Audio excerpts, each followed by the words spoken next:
This occurred last month when I was attempting to see if I could find any D&D 5e games to play in after a friend's campaign fell through. I was checking out one of the local gaming stores, and they had a board posted up where people could advertise their games. One immediately caught my attention, for a campaign set in Critical Role's Exandria, and even advertised about being LGBTQ+ friendly, and only asked to ping the DM on Discord to be interviewed before being allowed to join the game. I did so, and an interview was scheduled almost immediately for that night, as the DM said they were ecstatic to finally be getting another player to join. I already had a character concept I was excited to try out, a Way of Mercy monk who works as an alchemist and follows the Raven Queen. The interview came, and I hopped into a Discord call with the DM after sharing the concept with them. And things started to turn bad after just saying hello and thanking them for their time. Their tone immediately went neutral, and the first thing they asked is if I was trans or non-binary. I told them I wasn't, and they almost immediately dropped the call. I messaged to ask if something was wrong, and the DM says that their table has no place for men pretending to play to get into women's pants, wanting to keep their table safe. I let them know that I was gay, and have no interest in trying to hook up with anyone through the game. But they ignore me, and further accuse me of lying just to try to weasel my way in. I tried to point out to the DM that their advertisement at the store said that their group was LGBTQ+ friendly, but they just swiftly blocked me, and everything just ended there. While it all still baffles and saddens me, I can only guess that maybe the DM ran into this issue before, which I can understand if they would be more cautious during interviews, but outright blowing up on someone is a bit uncalled for. As a few people have asked or brought it up, I couldn't really tell which gender the DM could have been presenting, as the Discord call was too short. And being safe, I normally always use they/them pronouns for people I do not know until corrected. Bit of an update.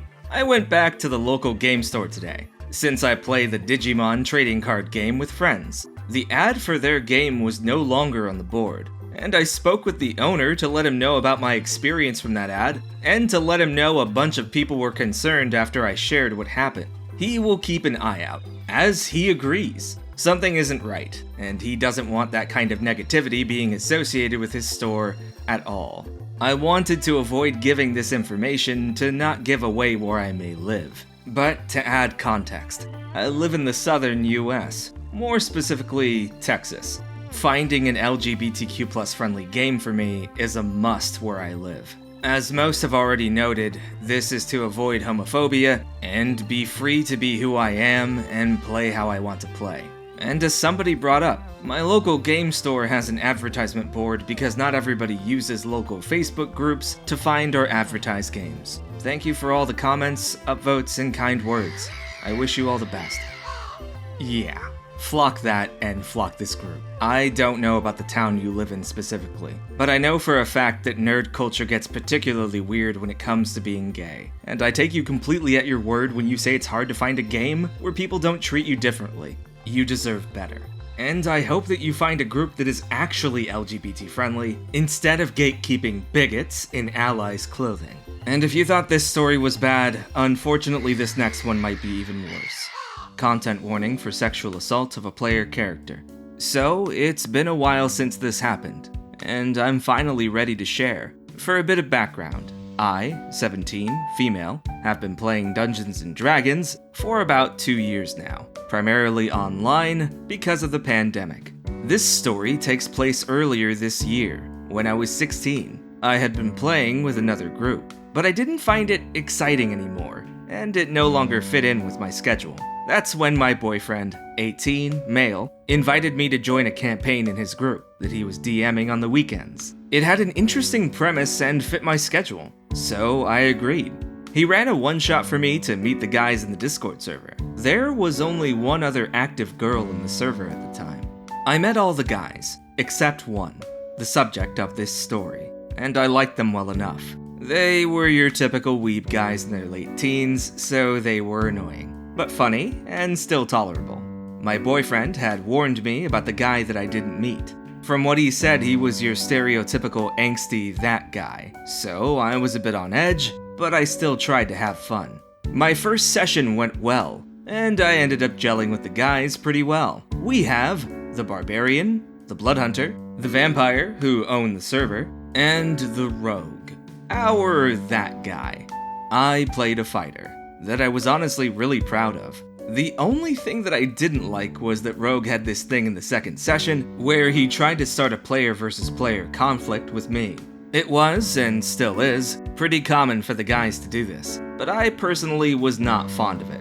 We had a minor conflict in character, and I found it annoying, but I didn't think anything else of him at that time. That was until the party took a rest stop in an oasis. Be mindful of the content warning in the beginning, because it's about to pop up. If you would like to skip this section of the story, feel free to click the next timestamp. But to anyone else, let's continue. The party came to the rest stop, and we were all in a hot spring with 2 female NPCs. In the server, I see a rogue roll a D3, unprompted, with the dice bot. After this, he and the DM made some comments, and the DM described how I felt something underneath the water. I was in shock, and refused to believe that what I thought was happening was true. I asked for clarification as to what I felt, and he told me that I was being finagled. Putting 2 and 2 together, I asked Rogue, "Are you using Mage Hand?" He confirmed. I went quiet, and was then asked to roll a constitution check to hold back my moans. I explained that there was nothing to hold back because I wasn't moaning, and I didn't want this. I told them that my character leaves the pool, and I leave the call shortly after. Apparently, it was common behavior for Rogue to do this with various NPCs in other previous campaigns, which is bad enough, but for some reason, he decided to include a real player character in his debauched plan. The D3 roll was to decide which of these 3 female characters in the pool to grope. Even worse, he was one of the oldest members of the group, being 19 or 20 when I was 16. Although, I don't know if he knew my age, to be fair. I was in such utter shock that I shut down for the rest of the night, and I couldn't talk to anyone for hours. It was honestly a triggering event, as I have had previous struggles with sexual assault. I cried myself to sleep that night, and probably would have left the server if they didn't handle the situation the way they did. Vampire/server owner and his girlfriend, the other active girl in the server, checked up on me, as well as my boyfriend, who felt really guilty for letting it happen. Rogue never really apologized to me, but according to my boyfriend, he did feel really bad. No one else reached out to me from the server. In the end, Rogue got banned from the server for 3 months. Not long enough in my opinion, but I appreciated it. And my character got to sentence his character to death in the next session. I stayed with the group, and I still play with them. He's back now, and I still make comments about it occasionally, but we all still play together. Hopefully he learned his lesson. It took me a while to get comfortable with him again, but now we're in a few campaigns together, including one of my own. I don't really know how to conclude this. It feels weird still, because it wasn't technically real, but it still affected me a lot. I guess I also want to see if I'm not alone, and if anyone else has had any similar experiences. Some side notes. Me and my boyfriend are still together. He was there to comfort me afterwards, and he deeply regrets what he did. I still don't know if Rogue did in fact learn his lesson. We don't really talk much. The other guys did condemn what he did, and frequently make fun of him for it, but they are still friends with him. I'm mostly healed from the situation now, and it doesn't hurt as much anymore. I don't have nice things to say here. I'm just baffled that your DM didn't boot him, and ended up taking him back into the server. And I'm not sure if this is a positive trait, but you are far more forgiving than I would have been. Real or not, this shit is never okay. And I sincerely hope that your boyfriend can catch stuff like this in the future and deal with it, instead of not only allowing it to fester, but also facilitating it. I get you're teenagers, but I honestly think that the DM's participation in this is utterly ridiculous. I really, really hope that the rogue has changed, but I won't hold my breath. But regardless, let's move on to the next story. Murder hobos. You've probably heard the term before. Shorthand for one of the most violent types of D&D that guys. Typically with no parents, no kids, no friends, not even a dog, who seems to have just been plopped into the world yesterday, born with one goal in mind: kill or be killed. They fear nothing. Not that there are any personality traits listed on their character sheet to begin with, and they absolutely will not stop until every NPC in your campaign world that even dared to look at them the wrong way is dead. So without further ado, let's keep our murder going as we dive into this last story. This was my first D&D game, and I'm gonna get right into it, cause the characters don't matter much, as nobody was notable except the murder hobo. So it all begins with me joining the Discord. There was around 8 or so players, including me, that were split into 2 groups, and one DM. DM wanted the game to be as good as Critical Role, and probably didn't want to reject any of the applicants, and I think it was his first time as well. There were some shenanigans, like some players playing in 2 groups, so that there's enough players to function as a party. The 2 groups were separated into 2 parallel worlds that were the same except the parties, effectively running one game with twice the effort. Cue the murder hobo rogue. And when I say he was a murder hobo, I mean it literally. His character looked and acted like one. Overalls with big messy beard, wild hair with a balding top, and knife in hand. Who was chaotic evil and a pathologic liar, making up religions and rituals, and overall being absent and unrelated to the party for most of the time, as well as being the DM's favorite, giving him one-on-one sessions where he plays alone, and apparently getting a warship? I shift you not. I'm not sure if he was joking, and I'm glad we never progressed far enough to see. The first group was fine. Mine, the second group, open with Hobo burning a church, and the rest of the party meeting in a tavern and being completely separated from him. We didn't meet him until much later. The tavern keep wanted to hire us to find a gang of delinquents and retrieve an item of his. Then he tries to have us sign a contract. One session later, we spend the first half arguing about the contract until I convince them to sign it and move on.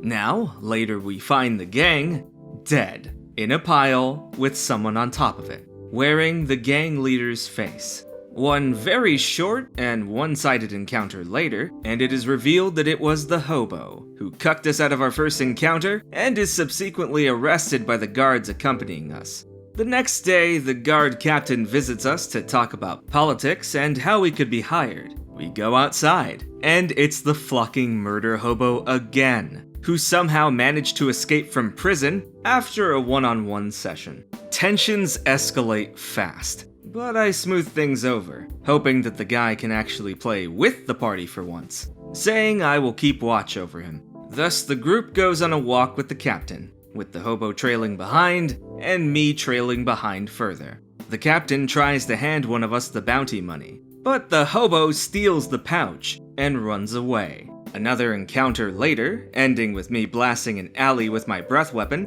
I end up accidentally one-shotting the hobo without even seeing him. He gets pissed, and says we metagamed because someone found him hiding on his turn, and he didn't communicate it, and I used out-of-character knowledge to blast him. An argument ensues between 2 players, and the DM ended up ghosting us. The fact that there were 2 groups should have told me that this was doomed from the start. But I didn't note anything because it was my first time playing, and I was very excited to play. TLDR.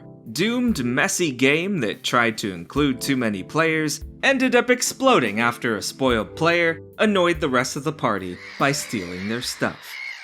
The reason why you're in a party is so that you work together. It's okay if people in the party don't trust each other like family. But there needs to be enough trust to know that they won't stick a shiv or a magical wand in each other's backs. If there isn't even a base level of cohesion, this game isn't going to go well. And it sounds like someone needs to roll a new character, or come up with some reasons as to why all this weirdly works in tandem. And if you're at a loss, consider linking your characters through family, contacts, oaths, or promises. Maybe you're all in it for the money, but even then, Ask yourself why your character chose these bozos instead of a group of drunk peasants they could use as Cyclops fodder. Hopefully this gives you a couple of ideas and enough motivation to get the game going, and maybe even helps you roleplay in the process. Thank you for listening to today's stories, and if you like today's stories, consider leaving a like on today's video. And if you want to watch more of these stories, please consider subscribing to the channel so you don't miss the next upload. And hey, if you made it this far, why not leave a comment? And if you can't think of a comment, leave the comment "Murder Hobo," so that way I know you made it to the end of today's video.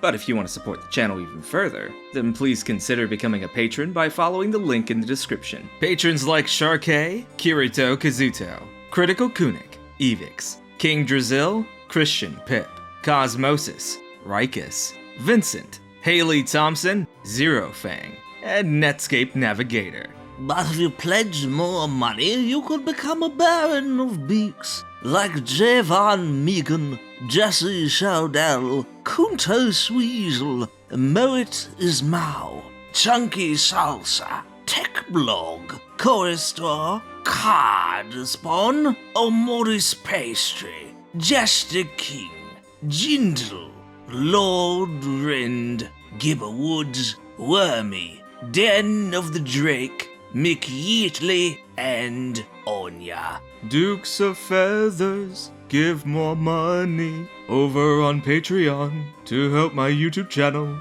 like TheSchoolBus, MirageVaxus, Shirotatsuma, Quinn the Forgotten Druid, Jarett Suhr, Blues Otters, Jarett Zemlin, General Constantine, Dark Salty 96, and MulQueeny, and Acroth. And with all of that out of the way, I'll see you next time, as the crow flies.